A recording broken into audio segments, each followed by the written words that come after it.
Bismillahirrahmanirrahim. Assalamualaikum warahmatullahi wabarakatuh.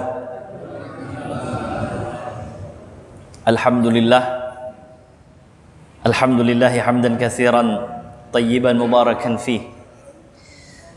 Walhamdulillah alladzi ja'alana min ummati Rasulillah Sayyidina Muhammadin sallallahu alaihi wasallam.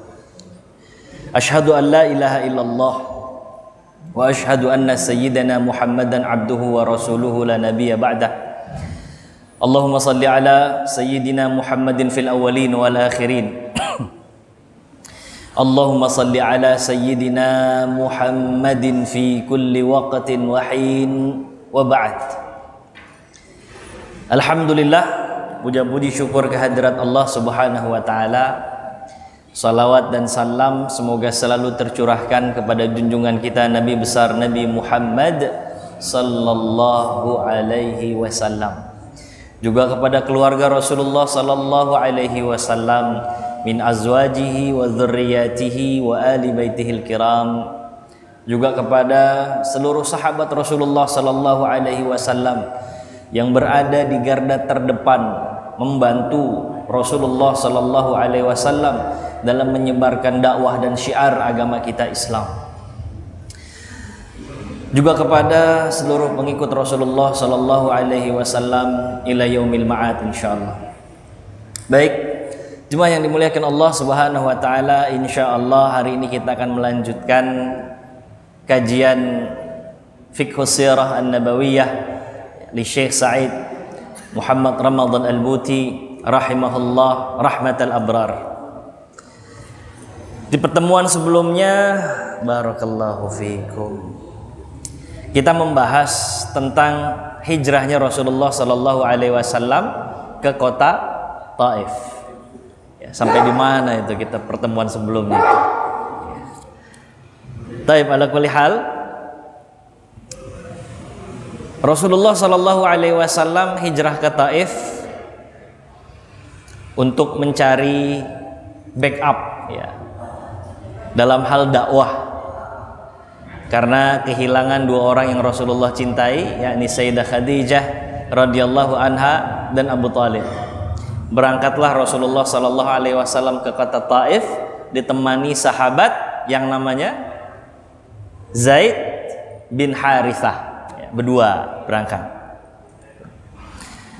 Sampai di kota Taif, Rasulullah sallallahu alaihi wasallam berupaya untuk bertemu dengan para pembesar-pembesar Taif, pemimpin-pemimpin Taif. Rasulullah mengutarakan maksud, Rasulullah mendakwahkan mereka, berharap bahwa para petinggi Taif ini mau menerima dakwah Rasulullah sallallahu alaihi wasallam. Faraddu alaihi raddan munkara. Tapi ternyata para pemimpin Quraisy, para pemimpin Taif itu menolak dakwah Rasulullah sallallahu alaihi wasallam.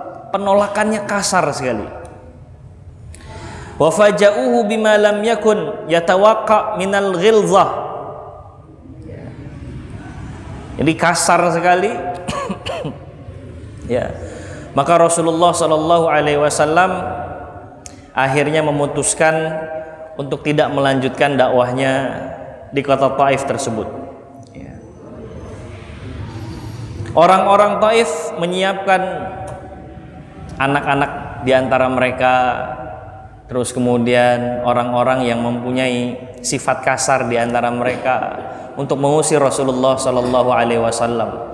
Rasulullah diarak, Rasulullah ditimpuk, Rasulullah sallallahu alaihi wasallam diberlakukan dengan sangat tidak layak sekali. Ya. Dari apa yang kita dapatkan melalui Sirah Ibnu Hisham, disebutkan hingga kedua kaki Rasulullah sallallahu alaihi wasallam, hatta anna rijlai Rasulillah sallallahu alaihi wasallam latadmiyan, darah-darah kakinya Rasul itu. Orang kalau berdarah di wajah kena timpuk masuk akal, ya. Tapi kalau ditimpuk dengan barang-barang yang banyak, tulang belulang, batu-batu, kerikil-kerikil, kemudian kontur tanah juga mungkin keras bebatuan, sehingga yang berdarah tuh nggak hanya wajahnya Rasulullah, sebagian leher atau badannya Rasulullah, tapi kedua kaki Rasulullah Shallallahu Alaihi Wasallam pun ikut berdarah. Ya, di Masya Allah, luar biasa. Ya. Wa Zaid bin Harithah itu melindungi Rasulullah Shallallahu Alaihi Wasallam, sama juga ikut-ikut terluka. Ya. Hatta laqad sujja fi ra'sihi iddata syujaj, hingga banyak luka-luka di kepalanya Zaid bin Harithah, ya, radhiyallahu an. Hatta wasala Rasulullah sallallahu alaihi wasallam ila bustanin li Utbah bin Rabi'ah. Ya, kemarin kita sudah bahas ini sedikit. Sampai Rasulullah tiba di kebunnya milik Utbah bin Rabi'ah. Ya. Maka begitu udah sampai kebun itu, orang-orang yang tadinya ngarak Rasulullah, nimpuk Rasulullah kembali. Ya, tidak melanjutkan siksaan mereka. Rasulullah Shallallahu Alaihi Wasallam lelah sekali, letih sekali. Rasulullah Shallallahu Alaihi Wasallam berteduh di bawah sebuah pohon yang rimbun. Ya. Fajalasa fihi. Kemudian gak jauh dari situ Ibna Rabi'ah yanzurani ilaih. Kedua anak Utbah, pemilik kebun itu, melihat Rasulullah Shallallahu Alaihi Wasallam. Setelah Rasulullah Sallallahu Alaihi Wasallam tenang begitu, Rasulullah ngangkat tangannya. Ini kita bahas kemarin. Rasulullah angkat tangannya. Disitulah Rasulullah Sallallahu Alaihi Wasallam berdoa kepada Allah Subhanahu Wa Taala. Allahumma ilaika ashku du'fa quwwati. Ya Allah, aku mau curhat bagaimana lemahnya diriku di hadapan orang-orang Taif tadi. Rasulullah menyalahkan dirinya. Wa qillata hilati, kurang sanggupnya aku untuk mendakwahkan mereka ya Allah. Aku lemah sekali. Ini Rasulullah sallallahu alaihi wasallam sampaikan. Wa hawani 'alan nas, aku enggak berdaya di hadapan manusia-manusia itu ya Allah. Ya Arhamar Rahimin, wahai Engkau yang Maha Pengasih. Anta Rabbul Mustada'afin wa anta Rabbi. Engkau adalah Tuhannya orang-orang yang lemah, tertindas, dan Engkau adalah Tuhanku ya Allah. Ila man takiludi, ya Rabb, ila ba'idin yatahajjamuni am ila aduwin malaktahu amri. Habis ini aku mau dibawa kemana lagi ya Allah? Apakah dibawa ke tempat yang jauh? Kau perintahkan aku untuk pergi ke tempat yang jauh, kemudian orang-orang kembali menyakiti diriku ya Allah? Atau Engkau berikan aku ke musuh-musuhmu sehingga mereka bisa menyakiti diriku? Ya Rabb, in lam yakun bika alaika ghadabun fala ubali. Selama Engkau tidak murka kepadaku ya Allah, selama Engkau tidak marah kepadaku, selama Engkau tidak meninggalkan diriku ya Allah, aku gak peduli. Bagaimanapun keadaan yang Engkau tentukan untuk diriku, selama Engkau tidak jauh dari diriku ya Allah, dan Engkau tidak murka kepadaku, aku tidak peduli. Ya. Ini doa Rasulullah Sallallahu Alaihi Wasallam. Ya. Karena Engkaulah yang mendatangkan kebaikan. Wasaluha alaihi amrad dunya wal akhirah, baik di dunia maupun di akhirat. Ya. Maka jangan sampai ya Allah Engkau turunkan murkamu kepada diriku ya Allah. Wala haula wala quwata illa billah. Kurang lebih begitu doa Rasulullah Sallallahu Alaihi Wasallam. Ini kita bahas kemarin bagaimana salah satu tingkatan cinta tertinggi itu adalah dia nggak peduli lagi dengan keadaan selama dia bisa dekat dengan yang dia cintai. Ya. Mau keadaannya susah, senang, sempit, enak nggak enak, nggak jadi masalah selama engkau tidak jauh dariku. Itu salah satu tingkatan cinta yang tertinggi. Kita bisa begitu, tapi biasanya sama makhluk. Namun Rasulullah Sallallahu Alaihi Wasallam kasih contoh. Beginilah kedekatan antara seorang hamba dengan Rabb. yang dia nggak peduli bagaimana keadaan yang akan dihadapinya, enak atau nggak enak, selama engkau tidak marah, engkau tidak murka, engkau tidak meninggalkanku ya Allah, wala ubali, aku tidak peduli. Ya, mudah-mudahan kita bisa mencintai Allah dengan sebenar-benarnya cinta ini. Ya, tapi kalau cinta sampai makom ini udah dahsyat betul. Ya, kita minta sama Allah, jangan lupa itu di tengah lemahnya kita, tatkala kita lebih cinta kepada makhluk, kepada materi ketimbang sama Allah, terus usaha. Allahumma inna nas'aluka hubbak, ya Allah kami mohon cintamu ya Allah, wa hubba nabiyyik, cinta nabimu Muhammad sallallahu alaihi wasallam, wa hubba man yuhibbuk, cintanya orang-orang yang mencintai dirimu, wa hubba man yuqarribuna ila hubbik, dan cinta apapun yang bisa mendekatkan diri kami kepada cinta kepadamu ya Allah. Doa betul ya. Maka kalau kita berkaca sama kisah-kisah kayak gini, kok rasa-rasanya jauh gitu, jauh ya. Seringkali cinta kita kepada Allah ini udah nomor sekian kayaknya itu ya. Mudah-mudahan beriringnya waktu, berjalannya waktu, kita makin bisa menumbuhkan cinta kita kepada Allah Subhanahu wa ta'ala.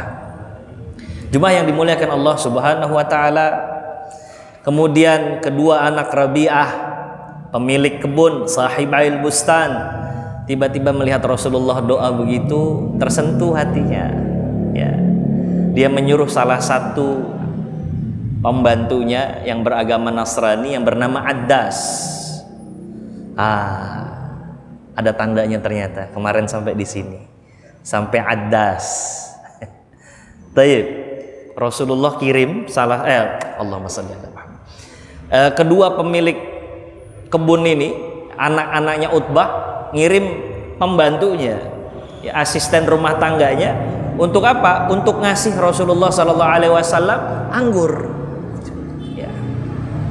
Taharrakati syafaqah fi qalbayhima, hati keduanya ini tergerak ya.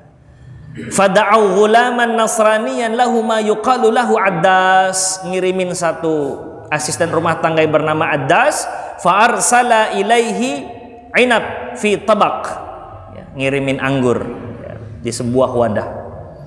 Ketika kemudian Addas naruh anggurnya, diserahkan kepada Rasulullah sallallahu alaihi wasallam, Rasulullah ngambil. Terus Rasulullah petik anggur itu yang sudah ada di wadahnya. Terus sebelum makan Rasulullah mengucap bismillah. Tsumma akal, terus Rasulullah makan. Faqala Addas muta'ajjiban, Addas heran. Wallahi inna hadzal kalam ma yaquluhu ahlu hadhil bilad. Demi Allah, perkataanmu tadi itu bukan ciri orang asli sini, nggak pernah dikatakan oleh orang-orang sini. Faqala lahu Rasulullah nanya, min ayyil biladi anta, kamu dari negeri mana memangnya? Nanya sama Addas. Wa madinuk, apa agamamu? Addas nanya, Addas menjawab, qala Nasrani, agamaku Nasrani. Wa ana rajulun min ahli Ninawa, aku adalah orang asli Nainawa. Nainawa itu di daerah Mausul ya. Faqala Rasulullah berkata, min qaryatir rajulis salih Yunus bin Mata, kamu dari Nainawa, tempatnya orang saleh yang bernama Yunus putranya Mata. Ya, kamu itu ya, kata Rasul. Faqala Addas, wa ma yudrika ma Yunus bin Mata, kamu tahu tentang Yunus bin Mata? Faqala Rasulullah, dzalika akhi, Yunus itu saudaraku, kata Rasul. Kana nabiyan, Yunus itu kan nabi. Wa ana nabi, aku juga nabi. Fa akabba Addas ala Rasulillah sallallahu alaihi wasallam yuqabbilu ra'sahu wa yadayhi wa qadamaihi kama dzukira fi sirati Ibnu Hisham. Terus Addas meluk Rasulullah sallallahu alaihi wasallam. Dia kecup kening Rasulullah sallallahu alaihi wasallam, Terus dia kecup juga kedua tangan Rasulullah dan kedua kaki Rasulullah sallallahu alaihi wasallam. Ya. Jadi di tengah kekecewaan Rasulullah sallallahu alaihi wasallam, Allah kirimkan penawar ilahi dengan seorang Nasrani. Yang lantas Nasrani ini bersyahadat kepada Rasulullah sallallahu alaihi wasallam. Jemaah yang dimuliakan Allah Subhanahu wa taala. Sesulit apapun kalau kita lihat bagaimana kehidupan Rasulullah sallallahu alaihi wasallam yang penuh dengan lika-liku, penuh dengan tekanan, Allah pasti akan menguatkan itu. Allah pasti akan sisipkan sesuatu yang jadi penawar kita. Jadi itu Allah nggak akan terus-terusan tuh, kalau digas nggak pernah tuh gas terus, nggak. Allah pasti kirimkan penawar ilahi untuk penguat diri kita. Pasti. Sebagaimana kisah ini berulang-ulang dalam diri Rasulullah sallallahu alaihi wasallam. Ya. Kemarin waktu kita bahas al-hisar al-iqtisadi. Ya. Ketika Rasulullah diasingkan, ternyata setelah 3 tahun Rasulullah sallallahu alaihi wasallam lepaskan Rasulullah dan orang-orang yang bersama Rasulullah dari pengasingan itu. Melalui siapa? Melalui orang-orang Quraisy. Bukan melalui umat Islam saat itu. Allah milih orang-orang Quraisy sendiri, digerakkan hatinya. Jadi Allah kalau membuat skenario ya itu hak otoritatifnya Allah lah. Mau kayak gimana. Tapi yang perlu kita ketahui, sesulit apapun kita, sebenarnya Allah pasti dalam kesulitan itu mengirimkan satu penawar buat kita. Ya. Itu sinyal bahwa Allah gak pernah ninggalin kita. Sebagaimana di tengah-tengah penatnya Rasulullah sallallahu alaihi wasallam diusir oleh penduduk Taif, berdarah-darah, seolah ruang dakwah tertutup. Sedih Rasulullah sallallahu alaihi wasallam sampai ngucap, ya Allah, lemahnya diriku, aku nggak bisa apa-apa, aku nggak ada berdayanya di hadapan para manusia, ya Allah. Habis ini mau kemana lagi, ya Allah? Mau ke tempat jauh nggak apa-apa, mau ke tempat yang menyakiti diriku nggak apa-apa, selama Engkau nggak ninggalin aku, ya Allah. Allah kirimkan Ad-Das. Melalui siapa? 2 orang pemilik kebun yang sebenarnya itu adalah musuhnya Rasulullah sallallahu alaihi wasallam. Dia kan putranya Utbah. Utbah bin Rabi'ah adalah orang yang mendatangi Rasulullah sallallahu alaihi wasallam. Dia datangi Abu Thalib, paman Rasulullah saat masih hidupnya.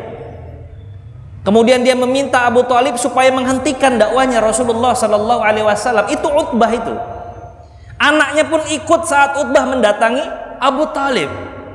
Bahkan Utbah dan anak-anaknya ini mengatakan kepada Abu Thalib, kalau kau tidak mau menghentikan dakwah Muhammad ini, maka biarkan kami yang menyelesaikan dengan cara perkelahian fisik, sampai salah satu di antara kami ada yang mati. Itu loh Utbah. Tapi kalau Allah mau menggerakkan hati seseorang, mudah sekali. Allah mengirimkan bantuan dari manapun, bahkan bisa dari arah yang nggak pernah kita sangka.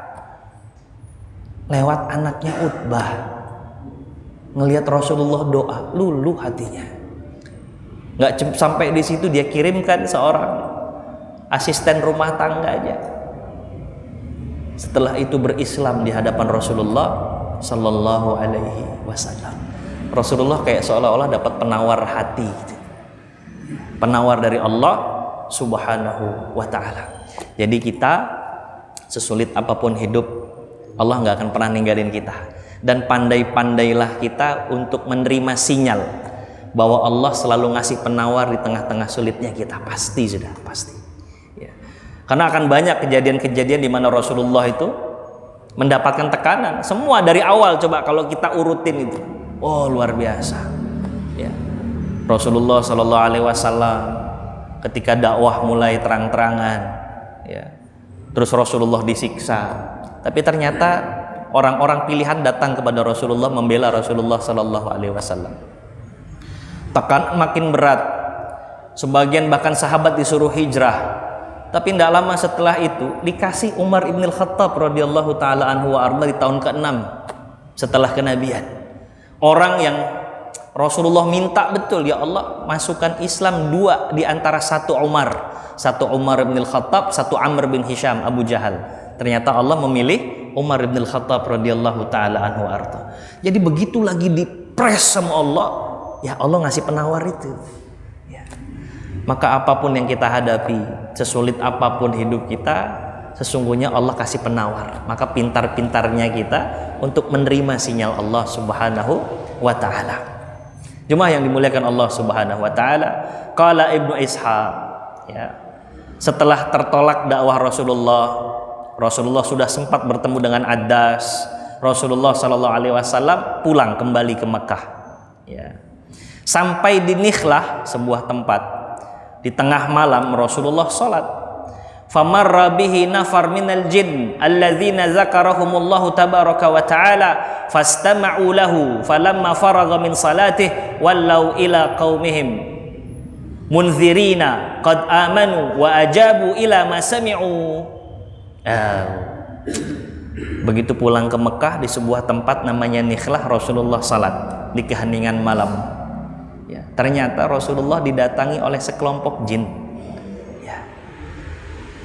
Jin itu mendengarkan bacaan-bacaan dari ayat-ayat Allah Subhanahu wa ta'ala. Begitu Rasulullah selesai salat, jin-jin itu beriman kepada Allah Subhanahu wa ta'ala. Ini penawar ilahi yang kedua ini. Yang pertama, orang yang didakwahi di Taif itu nggak nerima. Ya.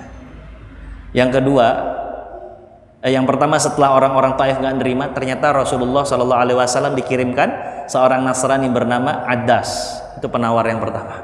Penawar yang kedua, memang saat itu manusia tidak beriman kepada Rasulullah dari penduduk Taif, tapi Allah kirimkan jin yang setelah mendengar ayat-ayat Allah, dia beriman kepada Allah Subhanahu wa ta'ala. Nah, kalau dari sini kita tahu bahwa jin itu ada. Ya. Dan ada jin yang beriman kepada Allah Subhanahu wa ta'ala, ada jin yang kufur kepada Allah Subhanahu wa ta'ala. Ya. Kata Syekh Said begitu. Turunlah ayat Allah Subhanahu wa ta'ala dalam surah Al-Ahqaf. Wa iz sarafna ilaika nafaran minal jin yastami'una al-Qur'an ila qawlihi wa yujrikum min azabin alim. Kemudian juga dalam surah Jin, qul uhiya ilayya annahu istama'a nafarun minal jin. Ya. Ini ayat-ayat, katakanlah ya Muhammad, aku diwahyukan oleh Allah Subhanahu wa ta'ala sampai sekelompok jin itu mendengar ayat-ayat Allah Subhanahu wa ta'ala. Jadi jin-jin itu setelah mendengar Rasulullah baca Quran, dia beriman kepada Allah Subhanahu wa ta'ala. Kemudian setelahnya, summa ada Rasulullah sallallahu alaihi wasallam wa ma'ahu Zaid bin Harithah. Rasulullah pulang melanjutkan perjalanan. Begitu mau masuk Mekah, Zaid bilang sama Rasulullah, ya Rasul, benar mau pulang ke Mekah. Kaifa tadkhulu alaihim ya Rasulullah wa hum akhrajuk? Bagaimana kita bisa masuk ke Mekah? Gimana engkau bisa masuk ke Mekah sementara kaummu udah mengusir dirimu? Kalau terlihat batang hidungmu ya Rasulullah, terlihat kondisi kita berdua mendekat ke Mekah, habis kita ya Rasul. Ya. Iyalah, orang udah diusir ya, sama kaumnya Rasulullah sallallahu alaihi wasallam.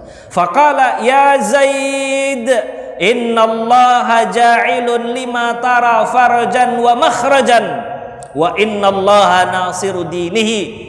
Ya. Sesungguhnya Allah Subhanahu wa ta'ala itu udah nolong agamanya. Ya. Wa muzhiru nabiyhi, Allah akan membela Rasulnya, akan membela nabinya. Jadi Rasulullah tenang-tenang aja tuh. Keadaan kayak begitu, bersandarnya Rasulullah Sallallahu Alaihi Wasallam kepada Allah itu dahsyat betul. Wa hadza min babit tawakkul, bab tawakal kepada Allah Subhanahu Wa Taala. Rasul kan nggak tahu tuh, abis ini mau kayak gimana kejadiannya, apa nanti bakal ketemu sama musuhnya, terus dihabisin sama musuhnya, kan nggak tahu. Tapi Rasulullah tahu bahwa Allah akan membersamai Rasulullah Sallallahu Alaihi Wasallam. Tawakal betul.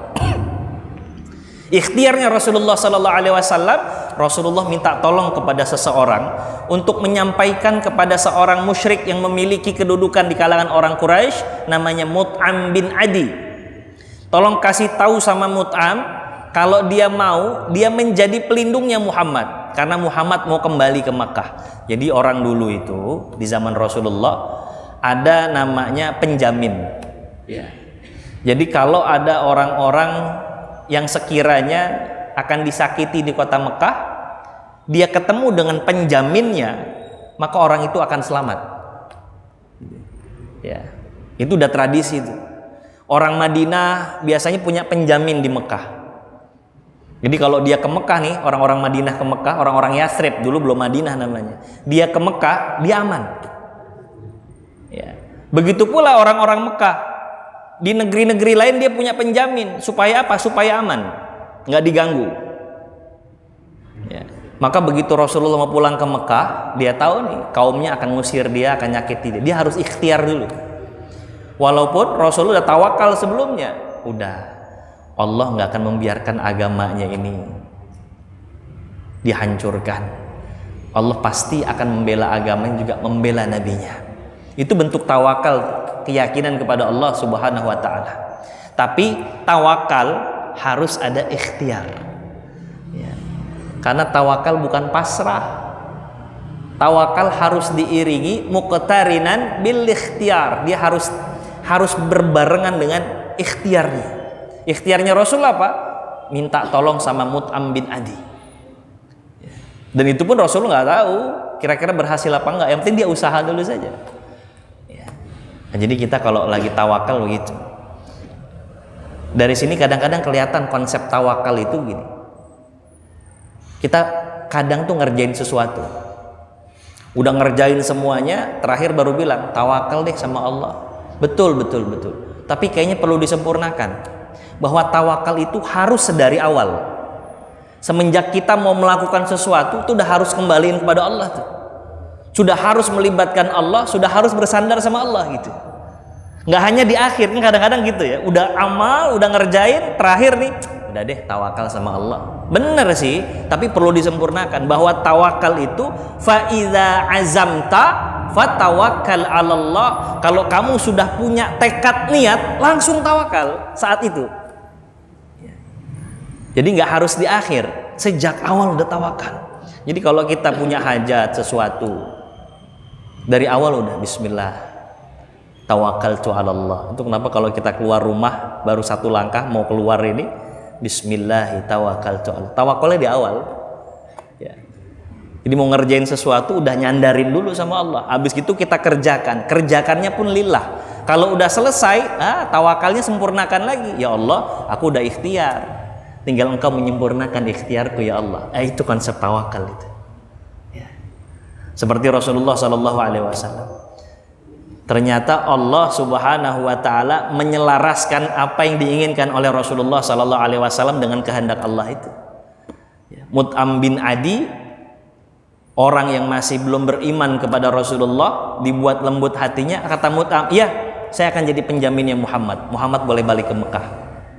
Maka baliklah Rasulullah SAW ke Mekah dengan jaminan Mut'am bin Adi selamat sampai di Mekah. Itu kisahnya Rasulullah SAW saat ke Taif. Jemaah yang dimuliakan Allah Subhanahu wa ta'ala. Beberapa pelajaran. Yang pertama, kita melihat bagaimana kesabaran Rasulullah SAW. Sabar betul Rasulullah itu. Udah disakiti, Rasulullah masih menyalahkan dirinya. Ya Allah, lemah sekali aku ya Allah. Doanya Rasulullah itu. Apalagi ada riwayat yang lain.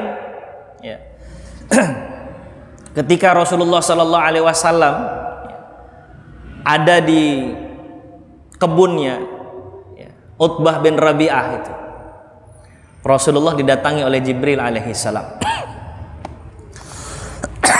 Lantas Jibril alaihissalam berkata kepada Rasulullah, ya Rasulullah, Allah mengetahui apa yang kamu lakukan terhadap dirimu. Maka Allah perintahkan diriku untuk memerintahkan malaikat penjaga gunung untuk engkau perintah sesuka hatimu. Datanglah malaikat penjaga gunung itu. Ya. Kata malaikat penjaga gunung, ya Rasulullah, setelah bersalam kepada Rasulullah sallallahu alaihi wasallam, ya Rasulullah, aku telah diberitakan oleh Allah Subhanahu wa taala apa yang dilakukan oleh kaummu terhadap dirimu. Kalau engkau berkehendak ya Rasulullah, maka aku akan balikan gunung Akhshabin itu kepada mereka ya Rasulullah, sehingga mereka binasa saat itu. Itu yang ditawarkan sama malaikat penjaga gunung. Ya. Rasulullah Shallallahu Alaihi Wasallam geleng kepala, enggak. Bahkan aku berharap, arjullah, aku berharap kepada Allah, ya, akan keluar dari aslabihim, dari keturunan-keturunan mereka itu yang mengusir diriku, orang-orang yang kelak akan menegakkan agama Allah Subhanahu wa taala. Itu Rasulullah sallallahu alaihi wasallam. Ya. Jadi sabar betul. Waktu sudah? Ya. Sudah? Masih? Taib. Jemaah yang dimuliakan Allah Subhanahu wa taala. Apa yang kita lihat dari kisah Rasulullah sallallahu alaihi wasallam, dari kesabaran Rasulullah tadi itu gini. Rasulullah itu kan ngajarin kita ya. Kalau kalian mau beribadah, maka lihatlah aku, kata Rasulullah. Maka ketika berbicara tentang salat, sallu kama ra'aitumuni usalli. Salatlah kamu sebagaimana kamu melihat diriku salat. Atau khudhu anni manasikakum, kau contoh dariku bagaimana tata cara manasik haji itu. Melihat kepada Rasulullah sallallahu alaihi wasallam.